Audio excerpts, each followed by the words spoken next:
அறிவுச்சுடர் பார்வையாளர்களுக்கு வணக்கம். இன்று நாம் சந்திக்க இருப்பவர் திராவிட இயக்கத்தினுடைய ஆய்வாளர், எழுத்தாளர் தஞ்சை பே. மருதவாணன் அவர்கள். ஐயா வணக்கம். தந்தை பெரியார் அவர்கள் 1954-55களில் இரண்டாவது முறையாக மலேயா சுற்றுப்பயணம் செய்ததை நமது பார்வையாளர்களுக்கு விளக்கமாக கூறுங்கள்.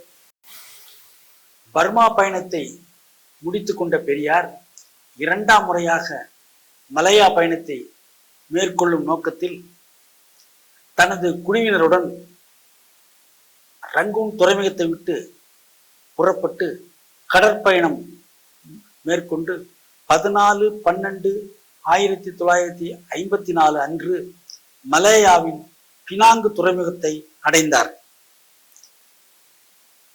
தந்தை பெரியார், அன்னை மணியம்மையார், ஏ.என். நரசிம்மன், பெரியாரின் செயலாளர் க. ராஜாராம், ஏ.சி. ராமகிருஷ்ணம்மான் ஆகிய பெரியார் குழுவினர் பினாங்கு துறைமுகத்தில் இறங்கிய போது மலேயாவின் பல பகுதியிலிருந்தும் வருகை தந்திருந்த நூற்றுக்கணக்கானவர்கள் ஆரவாரத்துடன் வரவேற்றார்கள். அவ்வாறு வரவேற்றவர்கள் குறிப்பிடத்தக்கவர்கள் சிங்கப்பூரிலிருந்து வீரமணி, மலாக்காவிலிருந்து பெருமாள் நாடார், ஈப்போவிலிருந்து ஏ.சி. சுப்பையா, எஸ்.எஸ். மணியம், காமாட்சி, நாசு வேலன், திருமதி ரங்கம்மாள், ஏ.எல். சிதம்பரம் ஆகியோர் குறிப்பிடத்தக்கவர் ஆவார்கள். அன்று மாலையே பினாங்கில் நடைபெற்ற வரவேற்பு கூட்டத்தில் சேவிகா இதழின் துணை ஆசிரியர் மல்லியம் கண்ணையன் அவர்கள் வரவேற்புரை ஆற்றினார். வரவேற்புக்கு நன்றி சொல்லி பெரியார் உரையாற்றினார். மலேயாவில் முழுவதும் சுற்றுப்பயணம் செய்து பல இடங்களிலும் பெரியார் தனது பரப்புரையை நிகழ்த்தினார். அவற்றுள் பினாங்கு, கோலப்பிறை, சுங்குரும்பை, Alor Star, Taiping, Kuala Kangsar, Ipoh, Kuala Lumpur, Seremban, Banting, Port Dickson, Kajang, Tampin, Muar, Teluk Anson, கம்மார், தஞ்சமாலிம், மலாக்கா ஆகிய இடங்கள் குறிப்பிடத்தக்கவையாகும். தந்தை பெரியார் 1954-55களில் இரண்டாம் முறையாக மலேயாவில் சுற்றுப்பயணம் செய்த போதும் மலேயா பிரிட்டிஷ் ஆட்சியின் கீழ் இயங்கியது என்பதும் சிங்கப்பூர் மலேயாவின் ஒரு அங்கமாகவே இருந்தது என்பதும் இங்கு நினைவு கூறத்தக்கது. மலேயா நாடெங்கும் சுற்றி சுழன்று தந்தை பெரியார் சுயமரியாதை பிரச்சாரம் செய்தார். அவர் சென்ற இடமெல்லாம் அங்குள்ள தமிழர்கள் அன்புடனும் மகிழ்ச்சியுடனும் வரவேற்று உபசரித்து விருந்தளித்து அறிவுரையாற்றுமாறு வேண்டிக் கொண்டார்கள். அவ்விடங்களிலெல்லாம் பெரியார் ஆற்றிய பரப்புரைகள் என்ன கூறினார் என்பதை சுருக்கமாக காண்போம். சென்ற முறை இங்கு நான் வந்தபோது நீங்கள் தந்த ஆதரவை விட இந்த முறை பல மடங்கு அதிகமான ஆதரவை நீங்கள் அளித்திருக்கிறீர்கள். இந்த முறை எனக்கு எதிர்ப்பு ஏதும் இல்லை. 25 ஆண்டுகளுக்கு முன்பு நாம் இங்கு வருகை தந்தபோது விதைத்த கொள்கை நன்கு வளர்ந்து இருக்கிறது என்றாலும் மேலும் வளர வேண்டியுள்ளது. மலேயாவில் கட்டுக்கோப்பாக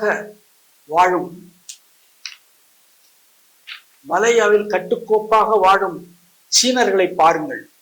அவர்கள் அரசாங்கத்தை எதிர்பாராமலேயே தங்களுக்கான கல்வி பயிரும் பள்ளிகளை ஏற்படுத்தி கொண்டிருக்கிறார்கள். யூனிவர்சிட்டி ஒன்றையும் அமைத்துக் கொள்வதற்காக லட்சக்கணக்கான தொகைகளை வாரி வழங்குகிறார்கள். மலேயாவில் எங்கு பார்த்தாலும் சீன பள்ளிகளே நிறைந்து காணப்படுகின்றன. ஆனால் மலேயாவில் வாழும் தமிழர்களாகிய சீமான்களும் வணிக பெருமக்களும் தாங்கள் சம்பாதித்த பணத்தை கோயில் கட்டியும் பாழாக்குகிறார்கள். இந்த நிலை மாற வேண்டும். மலாயாவில் உள்ள தமிழர்களுக்கு இந்தியா திரும்ப வேண்டும் என்ற எண்ணமே வரக்கூடாது.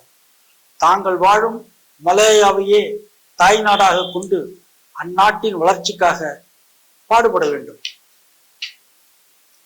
மலாயா தமிழர்கள் தாங்கள் உரிமைகளை நிலைநாட்டிக் கொள்ளவும் பிற சமூகத்தரைப் போல சமத்துவத்துடன் தலைநிமிர்ந்து வாழவும் நீங்கள் மலாயாவின் பிரஜா உரிமையை கோரி பெற வேண்டும்.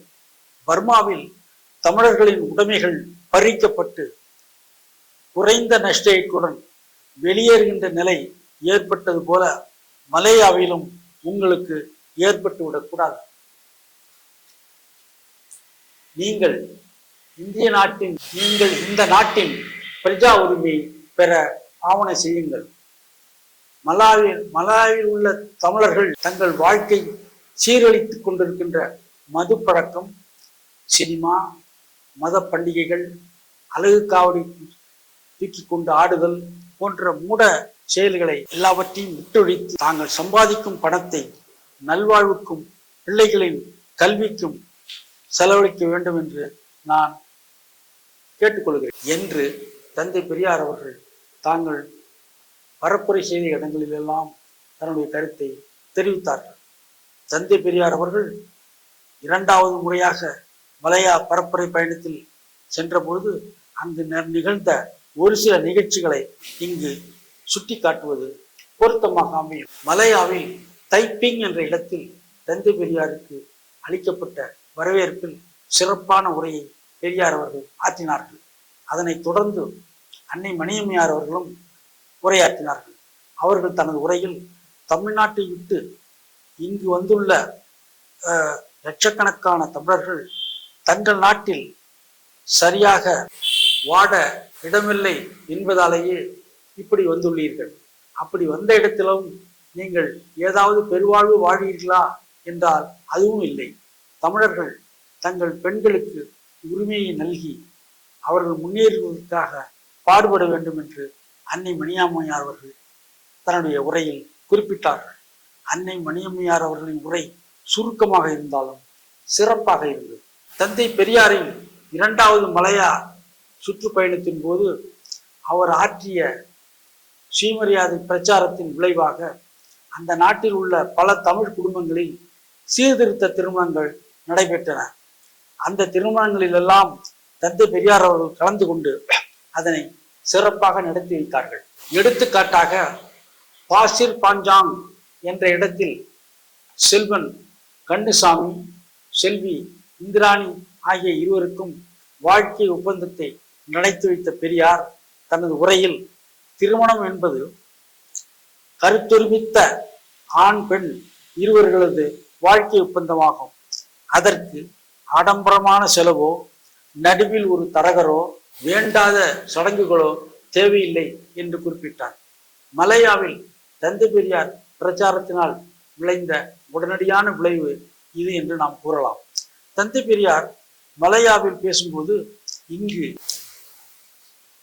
பெரிய தனவந்தர்களாகவும் பெரும் செல்வந்தர்களாகவும் இருக்கும் நாட்டுக்கோட்டை நகரத்தார்கள் தாங்கள் சம்பாதித்த பணத்தை தமிழ்நாட்டிற்கு கொண்டு சென்று தாங்களும் பயன்படுத்தாமல் பிறருக்கும் பயன்படுத்தாமல் கோயில்களையும் மடங்களையும் கட்டி பாழாக்குகின்றார்கள் என்று இடித்துரைத்தார்.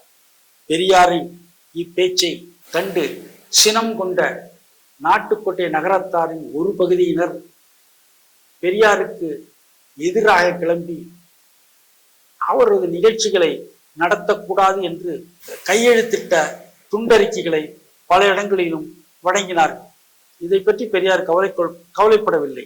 ஆனால் தந்தை பெரியார் அவர்கள் பேச்சில் உள்ள உண்மையையும் நல்ல நோக்கத்தையும் புரிந்து கொண்ட நாட்டுக்கோட்டை நகரத்தாரின் ஒரு பகுதியினர் அந்த துண்டறிக்கையை புறக்கணித்து பெரியாருக்கு வரவேற்பு நல்கி அவருக்கு பரிசுகளையும் அளித்து அவர்களுக்கு விருந்தளித்து மகிழ்ந்தார்கள். அத்தகையவர்களுள் ஈப்போவை சேர்ந்த சிதம்பரம் ரங்கம்மாள் இணையர்கள் மிகவும் முக்கியம் வாய்ந்தவர்கள் என்று பெரியார் குறிப்பிடுகிறார். இவ்வாழ்வினையர்கள் பெரியாரை தங்கள் இல்லத்துக்கு அழைத்து விருந்தளித்து பரிசு பொருட்களையும் வழங்கி மகிழ்ந்தார்கள். அவர்களின் செல்வாக்கை பற்றி குறிப்பிடும் பொழுது, அவர் தனக்கு அளித்த விருந்தில் அந்த நாட்டு மந்திரிகளே கலந்து கொள்கிறார்கள் என்று பெரியார் குறிப்பிடுகிறார்கள். ஈப்போவை சேர்ந்த இந்த ரங்கம்மாள் சிதம்பரம் என்னும் இந்த இணையர்கள் யார்? ஈப்போவில் வாழும் நாட்டுக்கோட்டை பகுதி கோட்டையூரை சேர்ந்த சிதம்பரம் அவர்களுக்கும், திருவண்ணாமலை ஆடையூரை சேர்ந்த ரங்கம்மாள் அவர்களுக்கும் 1934 ஆண்டு திருச்சியில் தந்தை பெரியார் தலைமை வகித்து வாழ்க்கை ஒப்பந்தத்தை நடத்தி வைத்தார். இந்த திருமணம் ஜாதி மறுப்பு திருமணம் மட்டுமல்ல, மறுமணமும் ஆகும். இந்த சுயமரியாதை திருமண முறை செல்லாது என்று சென்னை உயர்நீதிமன்றத்தில் தீர்ப்பளித்தது இந்த திருமணம் தொடர்பாக எழுந்த வழக்கில்தான் என்பது குறிப்பிடத்தக்கது. பின்னாளில் அறிஞர் அண்ணாவின் ஆட்சியில் சுயமரியாதை திருமணம் இயற்றப்பட்ட போது இத்தகைய திருமணங்கள் எல்லாம் செல்லுபடியாகிவிட்டது என்பது குறிப்பிடத்தக்கது. தந்தை பெரியார் 1934 திருமணம் செய்து வைத்த சிதம்பரம் ரங்கம்மாள் இணையர்களின் அன்பு மகள் மோகனா அவர்களுக்கும், தமிழர் தலைவர் ஆசிரியர் கி வீரமணி அவர்களுக்கும் வாழ்க்கை ஒப்பந்தத்தை பின்னாளில் தந்தை பெரியார் அவர்கள் அன்னை மணியம்மாள் அவர்களும் முன்னின்று நடத்தி வைத்தார்கள் என்பது வரலாறு. அந்த வாழ்க்கை ஒப்பந்தம் 7/12/1958 அன்று திருச்சி பெரியார் மாளிகையில் நடைபெற்றது என்பதும் நாம் அனைவரும் அறிந்த செய்தியே ஆகும். தந்தை பெரியார் அவர்கள் மலையாயை விட்டு புறப்படுவதற்கு 2 நாட்களுக்கு முன்பு மலையா வானொலியில் உரையாற்றினார்கள். அவர் தனது உரையில் குறிப்பிட்டதாவது, நான் இந்த மலையாவுக்கு 2வது முறையாக வந்தேன். இங்கு எல்லா இடங்களிலும் என்னை மிகவும் அன்போடும் வரவேற்று பாராட்டியதை என்னால் மறக்க முடியாது. தமிழ் மக்கள் தங்களிடையே உள்ள மூட நம்பிக்கைகளை எல்லாம், ஜாதி வேறுபாடுகளை எல்லாம் விட்டொழித்து மிகவும் ஒழுக்கத்துடனும் ஒற்றுமையுடனும் சிக்கனமாக வாழ வேண்டும் என்பதுதான் எனது ஆசை என்று தந்தை பெரியார் அவர்கள் தனது வானொலியில் குறிப்பிட்டார்கள். அவர்கள் மேலும் குறிப்பிடும் பொழுது, நீங்கள் உங்கள் வருவாயை உங்களுடைய குடும்பத்திற்கும் குழந்தைகளின் கல்விக்கும் செலவழித்தது போக எஞ்சியதை சேமித்து வைத்து எதிர்காலத்தில் நீங்கள் சுதந்திரமான ஒரு தொழிலை செய்யும் அளவுக்கு வளர வேண்டும் என்பதே எனது வேண்டுகோள் என்றும் அந்த வானொலி உரையில் தந்தை பெரியார் அவர்கள் குறிப்பிட்டார்கள். தந்தை பெரியார் அவர்கள் சிங்கப்பூர் உள்ளிட்ட மலையா நாட்டில் 26 நாட்கள் சுற்றுப்பயணம் மேற்கொண்டு அந்த சுற்றுப்பயணத்தை நிறைவு செய்து கொண்டு 9/1/1955 அன்று ஆயிரக்கணக்கானவர்கள் வழி அனுப்ப சிங்கப்பூர் துறைமுகத்திலிருந்து SS ரஜூலா என்ற கப்பலில் மூலம் தாயகத்தை நோக்கி புறப்பட்டார்கள். சிங்கப்பூர் துறைமுகத்தில் பெரியாரை வழி அனுப்ப வந்தவர்களில் தமிழ் முரசு ஆசிரியர் கோ சாரங்கபாணி, ஈப்போவை சேர்ந்த சிதம்பரம் ரங்கம்மாள் இணையர்கள், திராவிடர் கழக தலைவர் வெற்றிவேல், மலாக்காவை சேர்ந்த பெருமாள், வை திருநாவுக்கரசு, மூவாரை சேர்ந்த சுப்பையா, சிங்கப்பூரை சேர்ந்த லட்சுமணன், கோலாலம்பூரை சேர்ந்த துரைசாமி, பினாங்கு KA பண்டிதர், குழுவரங்கை சேர்ந்த திருவாசகம் ஆகியோர் குறிப்பிடத்தக்கவர் ஆவார்கள். தந்தை பெரியார் அவர்கள் 1954-55 ஆண்டுகளில் மேற்கொண்ட பர்மா மலையா பரப்புரை பயணமானது கடற்பயணம் உட்பட மொத்தம் 55 நாட்கள் பயணம் செய்தார்கள் என்பது இங்கே நினைவு கூறத்தக்கது. தந்தை பெரியார் அவர்கள் 17/1/1955 அன்று தனது குழுவினராகிய அன்னை மணியம்மையார், பெரியாரின் செயலாளர் க ராஜாராமன், AN நரசிம்மன், ராமகிருஷ்ணம்மாள் ஆகியோரோடு சென்னை துறைமுகத்தில் வந்து இறங்கினார். பல்லாயிரக்கணக்கானவர்கள் பெரியார் வாழ்க என்ற ஆர்வத்துடன் அவர்களை வரவேற்றார்கள். சென்னை துறைமுகத்தில் பெரியாரை வரவேற்றவர்களில் விடுதலையின் அப்போதைய ஆசிரியர் எஸ் குருசாமி, பாவலர் அப்துல் காதர், MKT சுப்பிரமணியம், தஞ்சை கோவிந்தராஜலு, நீடாமங்கலம் ஆறுமுகம், வேலூர் திருநாவுக்கரசு, நாகரசம்பட்டி விசாலாட்சி அம்மை, நாகரசம்பட்டி சம்பந்தம், சேலம் நடேசன், சேலம் அழகரசன், ஆம்பூர் பெருமாள், பொன்மலை வடிவேலு, காஞ்சிபுரம் பொன்னப்பா, சிதம்பரம் கிருஷ்ணசாமி, விடுதலையின் நிர்வாகி கோதண்டபாணி, திருச்சி தென்னூரைச் சேர்ந்த தங்கையன் ஆகியோர் குறிப்பிடத்தக்கவர் ஆகிறார். அன்று மாலை சென்னையில் ஒரு மாபெரும் வரவேற்பு ஊர்வலம் நடந்தது. ஊர்வலம் திருவல்லிக்கேணி கடற்கரையை அடைந்தது. அங்கு பல்லாயிரக்கணக்கானவர்கள் கூடி வரவேற்பு நல்கினார்கள். இந்த சென்னை கூட்டத்திற்கு சென்னை மாவட்ட திராவிடர் கழக செயலாளர் TM சண்முகம் அவர்கள் வரவேற்புரை ஆற்றினார். அப்போதைய விடுதலை ஆசிரியர் எஸ் குருசாமி அவர்கள் தலைமையில் நடந்த அந்த கூட்டத்தில் பெரியார் வரவேற்புக்கு நன்றி கூறி நீண்டதொரு உரையை ஆற்றினார். தந்தை பெரியார் அவர்கள் பர்மாவில் உலக புத்தர் மாநாட்டில் கலந்து கொண்டது. அங்கு அண்ணல் அம்பேத்கரை சந்தித்து பல மணி நேரம் உரையாடியது.